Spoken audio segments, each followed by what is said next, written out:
हाय guides, नमस्कार। मैं तारा राव। एक छोटी सी कहानी। यह कहानी रामायण के उस भाग की है जिसमें श्री राम जी का तीर रावण के नाभि में जाकर लगता है और रावण जी धराशायी होकर ज़मीन पर मूर्छित हो जाते हैं। और इस तरफ श्री राम जी की सेना में ज़ोर शोर से खुशियों का माहौल रहता है। लेकिन श्री राम प्रभु जी लक्ष्मण जी को अपने पास बुलाते हैं और कहते हैं कि लक्ष्मण भ्राता, आप जाइए रावण जी के पास और उनसे जाकर ज्ञान प्राप्त करिए। वो बहुत ही बड़े ज्ञाता हैं ज्ञान के। इस पर लक्ष्मण जी मुस्कुराते हुए कहते हैं, भ्राताश्री, रावण जी ने तो हमारी भाभी जी का हरण किया था और आप उन्हें ऐसा कह रहे हैं। इस पर प्रभु श्री राम जी कहते हैं कि सब चीज़ों में रावण जी हम लोगों से बहुत ज़्यादा ज्ञानी थे और उनके तुलना में हम बहुत तुच्छ हैं। इस पर आप एक काम करिए, जाइए और रावण से कुछ ज्ञान प्राप्त कर आइए। तो बहुत कहने पर लक्ष्मण जी जाते हैं रावण जी के पास और जाकर उनके सिर के पास खड़े हो जाते हैं और कहते हैं, रावण जी, अब आप तो मरने वाले हैं, आप हमें कुछ ज्ञान दे दीजिए।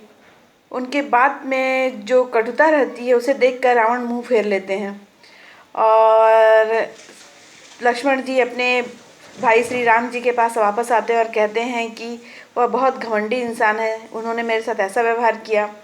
इस पर श्री राम जी कहते हैं कि तुम कहाँ खड़े थे? तो उन्होंने कहा कि मैं तो उनके सर के पास खड़ा था। उसके बाद वो कहते हैं, ठीक है, तुम रुको, मैं जाता हूँ। जब वह श्री राम जी जब रावण जी के पास गए और जाके उनके चरण के पास बैठकर कहने लगे, रावण जी, आप तो बहुत ज्ञानी हैं, आप मरते वक्त हमें कुछ ज्ञान दे दीजिए।